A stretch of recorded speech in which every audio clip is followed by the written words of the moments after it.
Queridos irmãos, queridos amigos, estamos aqui mais uma vez. Chers frères, chers amis, nous sommes ici une fois de plus à la suite de ce tutoriel du troisième livre. Et c'est la troisième semaine. Aujourd'hui, nous allons parler du mystère de l'iniquité, deuxième partie. La semaine dernière, nous étions avec vous et nous avons parlé du mystère de l'iniquité, première partie. Je voudrais dire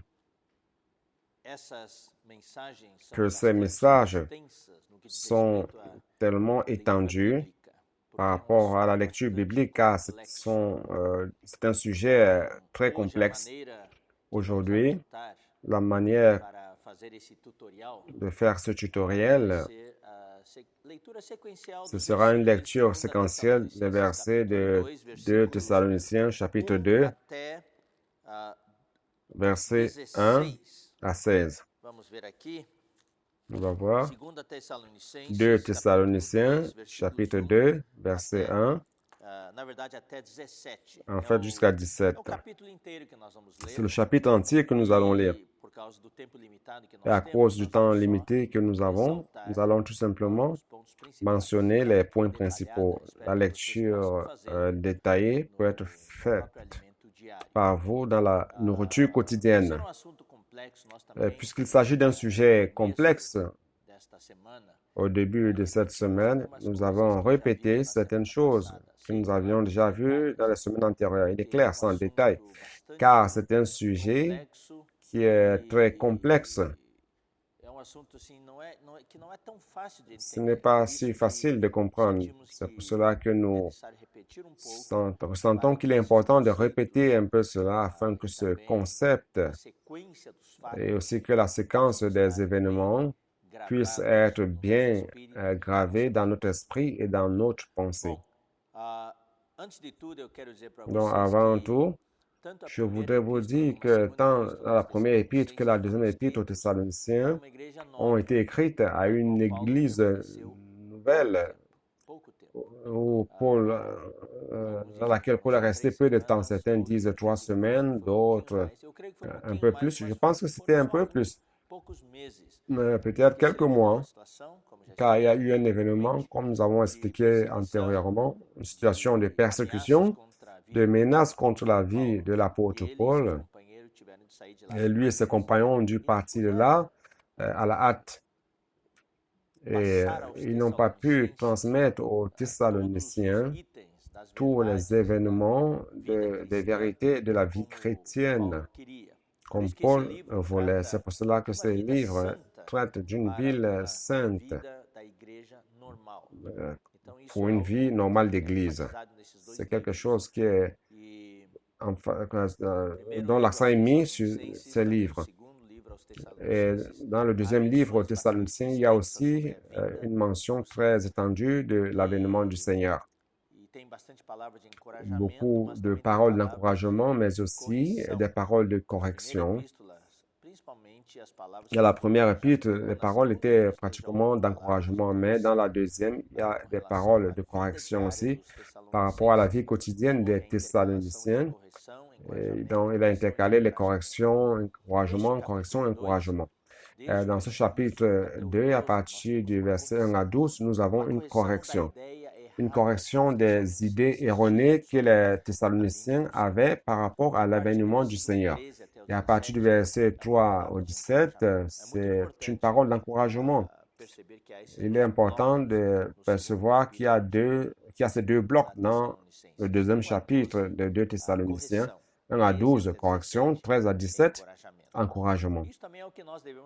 C'est ce que nous devons faire aussi le plus souvent. Le plus souvent, nous voulons corriger certains éléments de l'Église.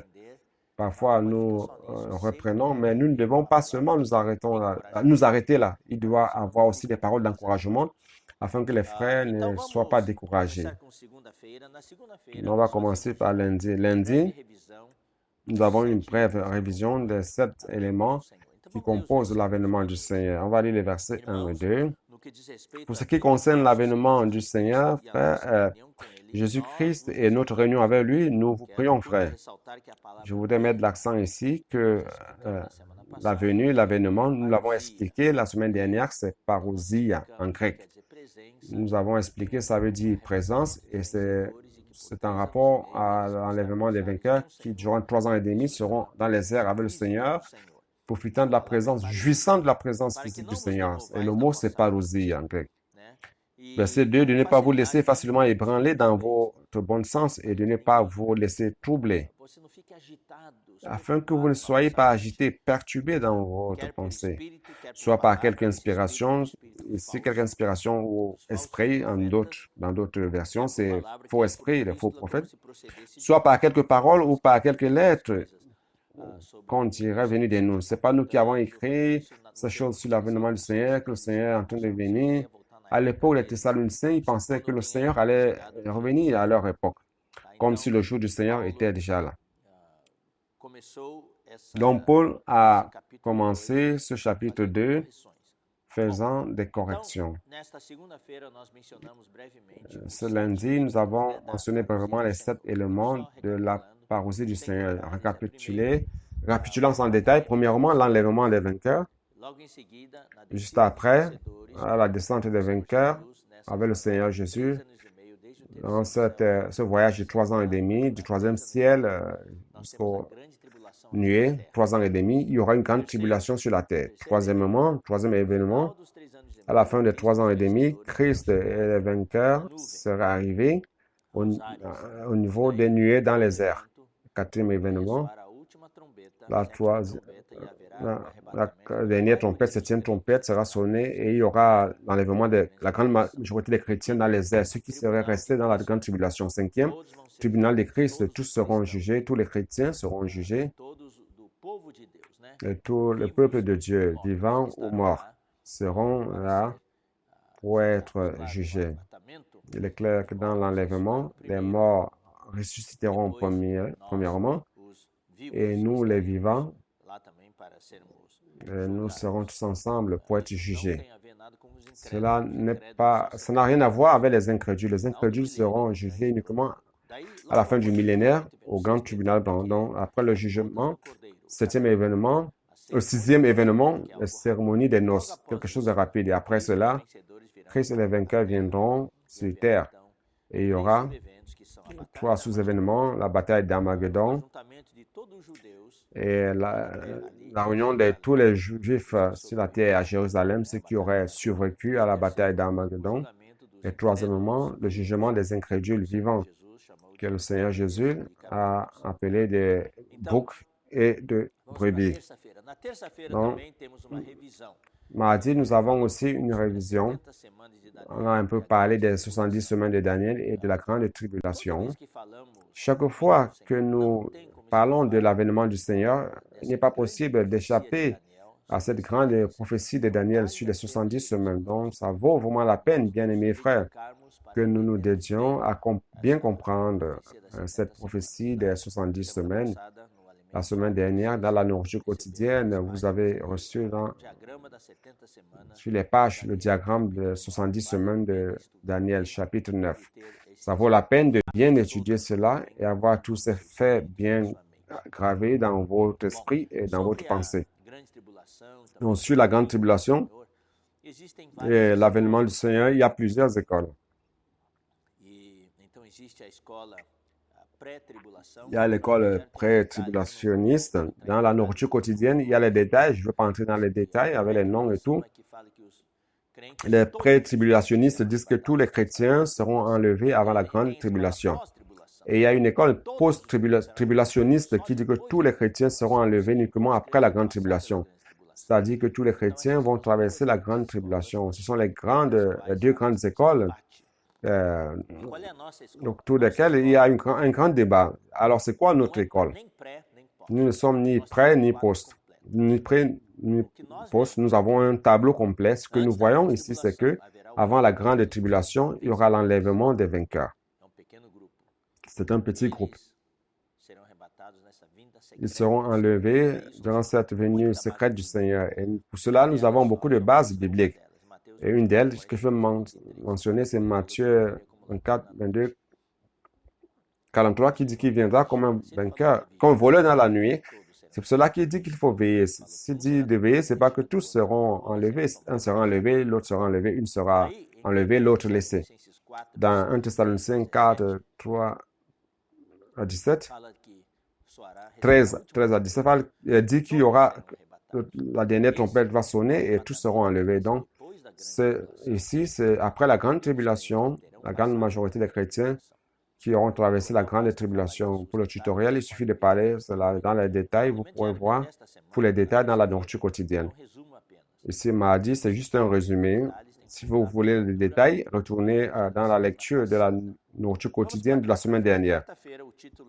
Alors, mercredi, c'est valoriser la parole de Dieu.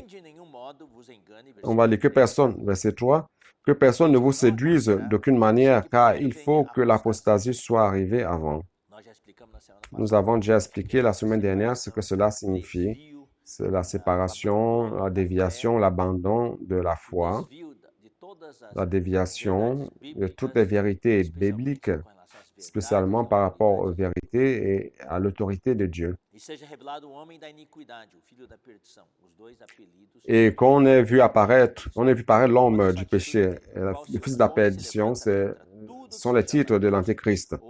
L'adversaire qui s'élève au-dessus de tout ce qu'on appelle Dieu ou de ce qu'on adore, jusqu'à s'asseoir dans le temple de Dieu, se proclamant lui-même Dieu. Ne vous souvenez-vous pas que je vous disais ces choses lorsque j'étais encore chez vous? Et maintenant, vous savez ce qui le retient, afin qu'il ne paraisse qu'en son temps. Et son temps, c'est la grande tribulation. Il sera révélé uniquement lorsque la grande tribulation commencera, ou au moment où commence la grande tribulation. Alors, qu'est-ce qui le retient? Qu'est-ce qui le retient? Pourquoi le titre, c'est valoriser la parole de Dieu? Ce qui retient l'Antéchrist, c'est la loi. Nous l'avons déjà bien expliqué avec détail antérieurement. C'est la parole de Dieu, la loi de Dieu qui gouverne la conscience humaine. Même aujourd'hui, des personnes qui ne croient pas au Seigneur Jésus sont gouvernées par la loi des hommes, la loi de la Constitution.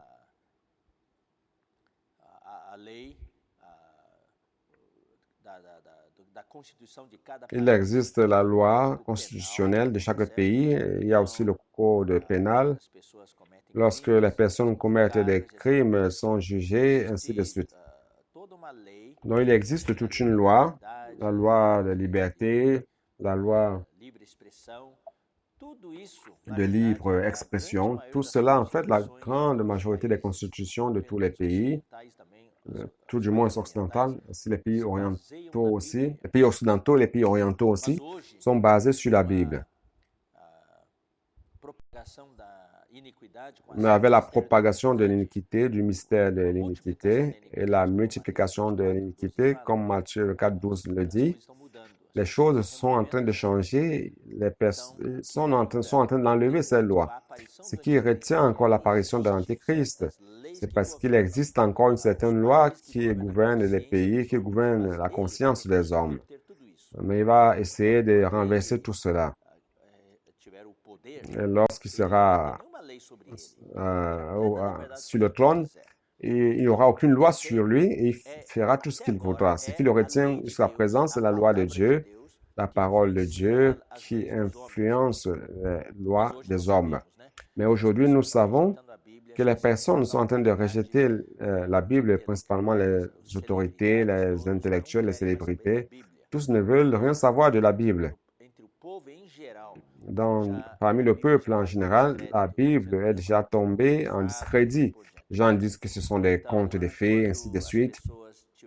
Donc, lorsque les personnes auront une liberté totale de faire tout ce dont ils voulaient dans leur iniquité, dans leur promiscuité, dans toutes les choses, alors qu'est-ce qui va se passer?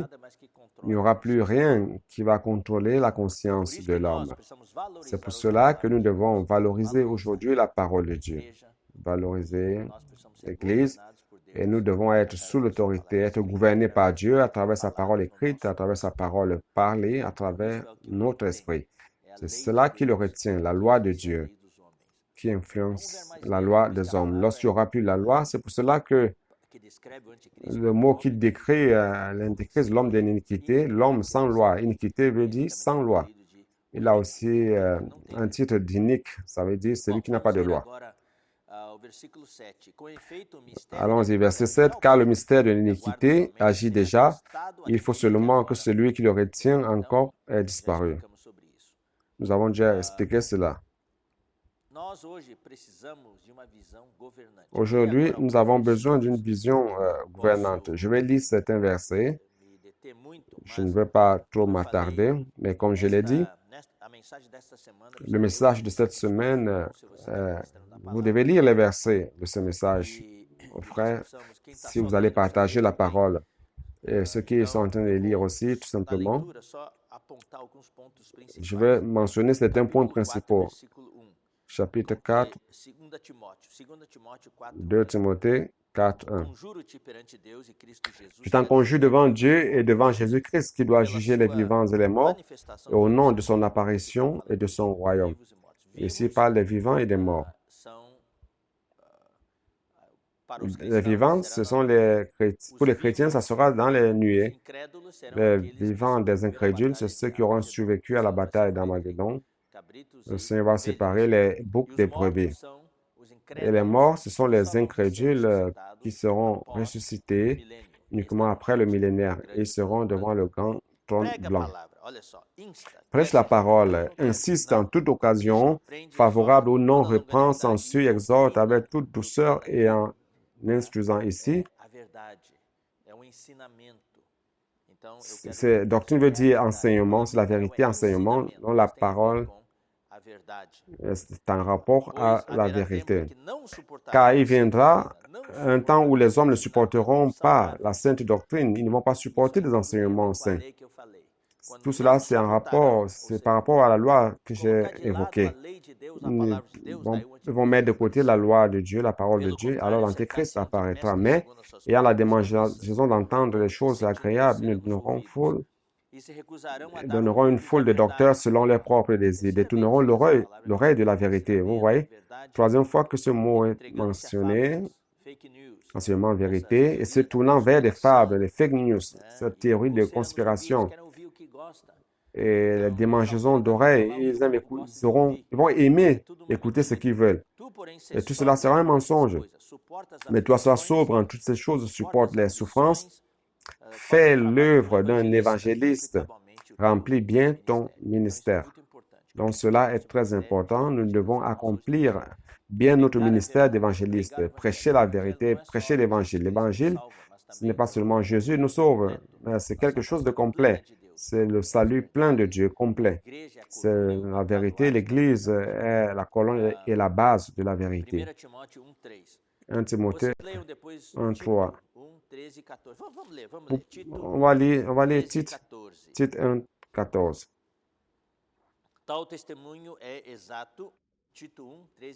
Titre 1, 13 et 14.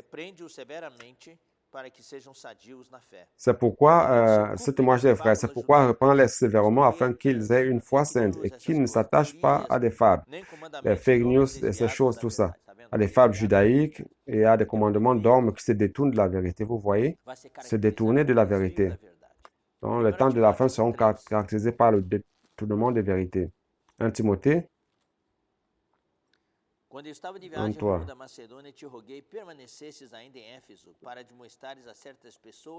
Je te rappelle l'exhortation que je te fis à mon départ pour la Macédoine lorsque je t'engageais à rester à Éphèse afin de recommander à certaines personnes de ne pas enseigner d'autres vérités. Il y a le danger, même dans l'Église, d'enseigner des vérités qui ne sont pas bibliques, comme des auto-aides, les coachings, les choses humaines.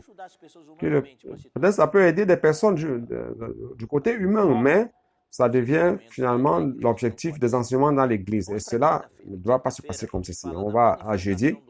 Jeudi parle de la manifestation de l'homme de l'iniquité. Matthieu 24, 12 dit que l'iniquité se sera multipliée et l'amour de presque tout se refroidira. Cela se passe quand il y a une attaque continue aujourd'hui, comme nous l'avons dit, à travers les réseaux sociaux, les moyens modernes de communication. La pensée de l'homme et l'émotion de l'homme sont attaquées par Internet, les vidéogames, ainsi de suite. Nous avons expliqué que ce qui va prévaloir, ce sera donc l'absence de la loi, l'anomie. Et c'est ça qui retient l'apparition de l'Antéchrist. Lorsqu'il viendra, il sera l'inique, l'homme de l'iniquité, l'homme du péché. Verset 8 maintenant.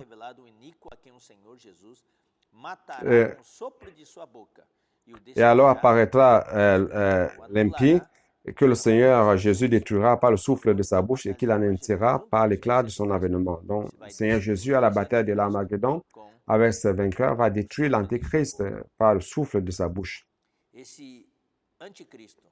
Cet Antéchrist, ici, est appelé aussi l'impie, l'homme d'iniquité ou l'impie. Ces trois hommes d'iniquité, ici, il est l'impie. Il ne va se soumettre à aucune loi. Il aura une puissance illimitée. Je voudrais lire de nouveau avec vous 2 Thessaloniciens, chapitre 2, verset 4. L'adversaire qui s'élève au-dessus de tout ce qu'on appelle Dieu ou de ce qu'on adore, jusqu'à s'asseoir.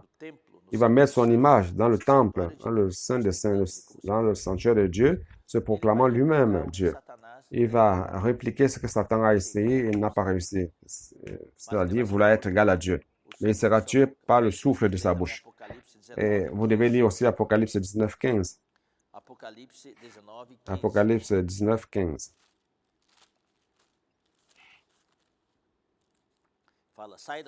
Il dit ceci: de sa bouche sortait une épée aiguë pour frapper les nations, dont Jésus va lutter avec la parole. Vous voyez donc aussi, au verset 8 de 2 Thessaloniciens 8, parle du souffle. Le souffle, c'est l'esprit. Donc, voyez donc une fois de plus, la parole et l'esprit. Donc, l'épée, c'est la parole et le souffle, c'est l'esprit. Nous avons aujourd'hui la parole et l'esprit, exerçant l'esprit, et nous avons la parole du Seigneur. Donc, on va au verset 19. Verset 19.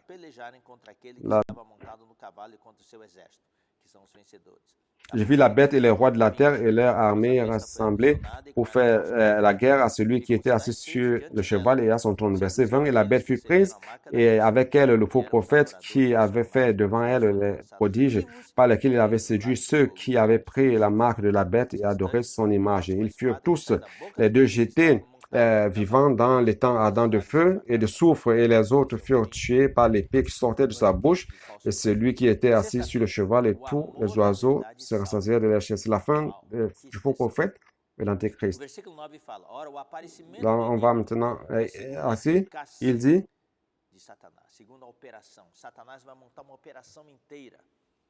vendredi, l'amour de la vérité sauvera. Quelle expression! Le verset 9 dit ceci: or, l'apparition de l'inique, c'est selon l'efficacité de Satan, selon l'opération de Satan. Satan va monter une opération entière. Par exemple, lorsque les Nord-Américains sont allés en Irak, il y avait l'opération Tempête du désert. Toute l'opération montée, ils ont monté tout le sujet. Satan a monté tout le sujet pour l'Antéchrist, tout le schéma pour l'Antéchrist, par des puissances, avec toutes sortes de miracles, de signes, de prodiges mensongers. Donc, vous pouvez lire les versets qui sont dans la nourriture quotidienne, Apocalypse 13, Daniel 8 et Matthieu 24, qui montrent toute l'efficacité, l'opération de Satan, la puissance, les signes.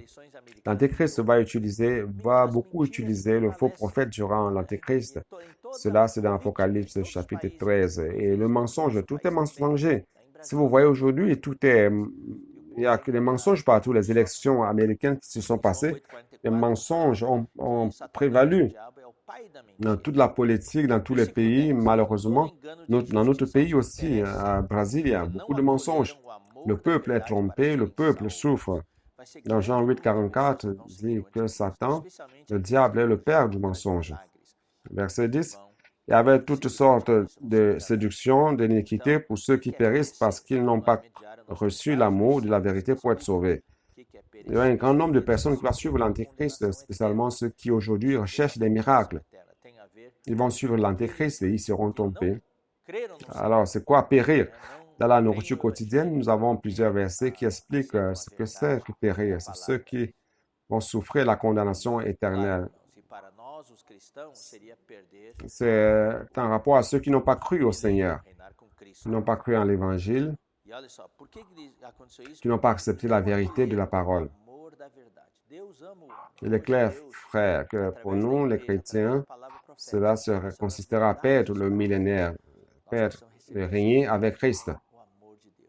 Pourquoi cela s'est passé? C'est parce qu'ils n'ont pas accueilli l'amour de la vérité. Dieu aime l'homme.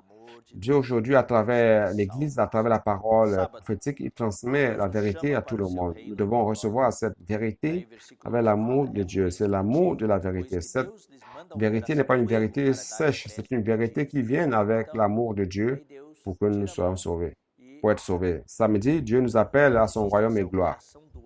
Le verset 11 dit aussi, Dieu leur envoie une puissance d'égarement pour qu'ils croient aux mensonges.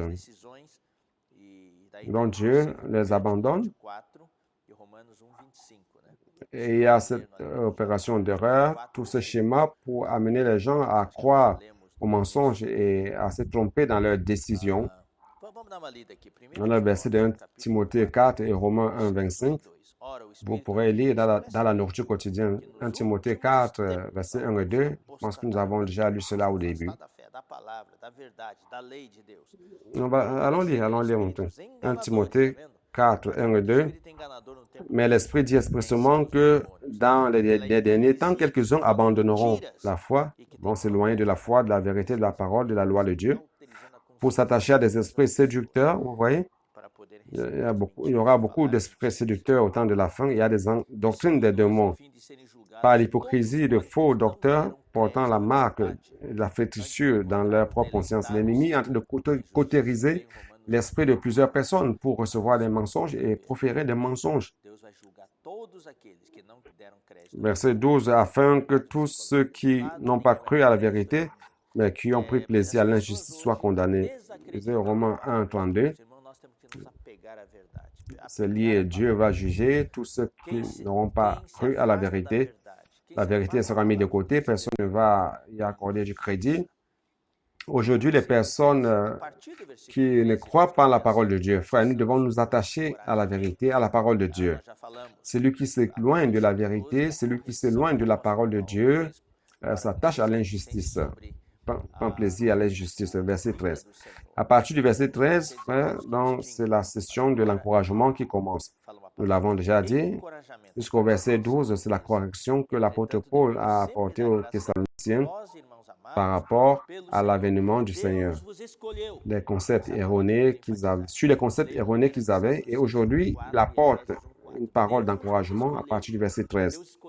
Pour nos frères bien-aimés du Seigneur, nous devons à votre sujet rendre continuellement grâce à Dieu parce que Dieu vous a choisi. Je voudrais mettre l'accent sur ce mot. Disait Thessaloniciens 1.4, Éphésiens 1.4, Dieu nous a choisis. Dieu vous a choisis, bien-aimés frères, bien-aimés sœurs. Dieu nous a choisis dès la fondation, dès le commencement du monde, pour le salut. Donc, dès le commencement, Dieu nous a choisis pour le salut. Et dans le temps, il nous a appelés, il nous a choisis dans l'éternité, et dans le temps, il nous a appelés à travers l'évangile un jour, il nous a appelés, 1 Thessaloniciens 2.12, 1 Pierre 5.10 dit qu'il nous a appelés pour sa gloire. Je mentionne ces versets, car dans la nourriture quotidienne, c'est là, et vous pourrez les lire. D'autres sont bien étendus, les versets sont là. Par la sanctification de l'esprit et par la foi en la vérité. Ces deux éléments sont importants. La sanctification par l'esprit. La sanctification de l'esprit, c'est par rapport à notre transformation.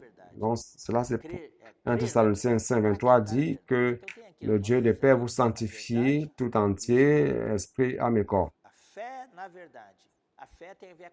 Et foi, la foi en la vérité. C'est croire en la vérité, pratiquer la vérité. Donc, nous voyons ici la vérité et l'esprit. La foi en la vérité. La foi est liée à la parole. Donc, la parole et l'esprit. Nous avons encore cette paire qui nous sauve. L'esprit et la parole. L'esprit, Jésus lui-même l'a dit, c'est l'esprit qui vivifie, la chair ne sert de rien. Jean chapitre 6. La parole que je vous ai dite sont esprit et sont vie. Verset 14. C'est à quoi il vous a appelé, vous voyez encore appelé ici, par notre évangile, pour que vous possédiez la gloire de notre Seigneur Jésus-Christ. Notre évangile, c'est lié à l'économie de Dieu, le plan que Dieu a pour nous. Il y a la parole fondamentale et la parole prophétique. Notre évangile, frère, c'est ce que Dieu nous a donné, c'est notre héritage. Nous sommes bien heureux d'avoir reçu beaucoup de la parole écrite. Nous avons beaucoup de livres précieux de l'éditeur. Et le Seigneur nous parle quotidiennement dans tous nos lives, nos conférences. Dieu parle abondamment. Dimanche, notre destinée, c'est d'être introduit dans la gloire de Dieu. Verset 14. Car il nous a appelés, et vous a appelés par notre évangile, de nouveau, que nous avons lu, pour que vous possédiez la gloire de notre Seigneur Jésus-Christ. Nous devons nous accrocher à notre évangile, l'évangile que le Seigneur nous a donné. Nous devons valoriser ce que nous avons. Nous n'avons pas besoin d'aller dehors prendre des tas de choses. Valorisons ce que Dieu nous a donné. Accrochons-nous à la pratique que Dieu nous a donnée. Amen. Notre évangile. Pour que vous possédiez la gloire de notre Seigneur Jésus-Christ. Il ne dit pas ici qu'il vous a appelé par notre évangile pour aller au ciel. Non. Le concept chrétien aujourd'hui général, c'est que nous allons au ciel. Non, il n'y a pas ce ciel. La nouvelle Jérusalem va descendre sur terre. C'est un concept totalement différent. Ce que le Seigneur veut, c'est nous appeler à sa gloire. Lisez Jean 17, 22 à 23. Dieu veut nous connecter à lui dans sa gloire. Nous sommes appelés à participer à la communion, à l'harmonie, à la paix, la gloire. Quel privilège! Je vais vous lire, bien que je dois déjà terminer à cause du temps, mais je vais vous lire cela. Cela vaut la peine. Comme c'est un sujet assez étendu, Jean 17, verset 22, il dit, « Je leur ai donné la gloire que tu m'as donnée, afin qu'ils soient un comme nous sommes un. Moi en eux, voyez donc la connexion. Moi en eux, et toi en moi, voyez donc. Moi en eux et toi en moi, afin qu'ils soient parfaitement un et que le monde connaisse que tu m'as envoyé et que tu les as aimés comme tu m'as aimé. Ce que le Seigneur veut, c'est de nous amener à l'unité, que nous soyons un dans cette connexion. Aujourd'hui, ici sur terre, rendant témoignage à tous les hommes. Et un jour, lorsque le Seigneur reviendra, on sera connecté avec lui. Verset 15. Ainsi donc, frères, demeurez fermes et retenez les instructions. Demeurer ferme, c'est persévérer. Et après, on a tous les versets qui sont dans la nourriture quotidienne. Et retenez les traductions, les instructions qui sont passées, les legs, les héritages que nous avons reçus par les paroles écrites et parlées. Dans la nourriture quotidienne, nous avons une description très détaillée de toutes les bonnes traditions que nous devons maintenir et garder et que nous avons dans la vie d'Église. Et invoquer le nom du Seigneur, lire, prier la parole, nos chansons, nos hymnes, lisez, etc., etc. Lisez et profitez-en. Et que vous soyez enseignés par la parole ou notre lettre. Donc, verset 16, que notre Seigneur Jésus-Christ lui-même est Dieu notre Père qui nous a aimés et qui nous a donné par sa grâce une consolation. Consolation, c'est encouragement, consolation éternelle et une bonne espérance. Cette espérance, frère, c'est l'espérance de la gloire de Colossiens 1, 27, l'espérance de l'avènement du Seigneur. Verset 17 dit, console vos cœurs, encourage vos cœurs et vous affirme. Et nous avons plusieurs versets qui montrent comment nous sommes affermis, établis en toute bonne œuvre et en toute bonne parole. Wow! Merci le Seigneur. Ouf! On a pu terminer beaucoup de versets, mais ça vaut la peine, frère. Vous qui allez partager le message, peut-être que vous aurez plus de temps, alors vous devez choisir ce que vous voulez transmettre aux frères qui vont écouter, que ce soit par Internet, que ce soit en présence. Et nous qui recevons ces paroles par la lecture, ça vaut la peine aussi de passer plus de temps, investissez-vous, car personne ne sait, nous ne savons pas quand est-ce que nous allons retourner encore à lire ces passages de Thessaloniciens, ou peut-être jusqu'au retour du Seigneur, on n'aura plus de chance. Alors, profitons. C'est l'opportunité de se constituer de la parole. Amen. On a encore la semaine 4. La prochaine semaine, nous serons de retour avec vous pour la 4e semaine. OK? Un sujet aussi bien étendu. Loué soit le Seigneur, que Dieu vous bénisse. N'oubliez pas de vous inscrire sur la page de l'Institut et de cliquer le like, cliquer ce tutoriel, liker ce tutoriel et commenter aussi. Ça sera pouvoir beaucoup nous aider aussi. Que Dieu vous bénisse et à la prochaine opportunité.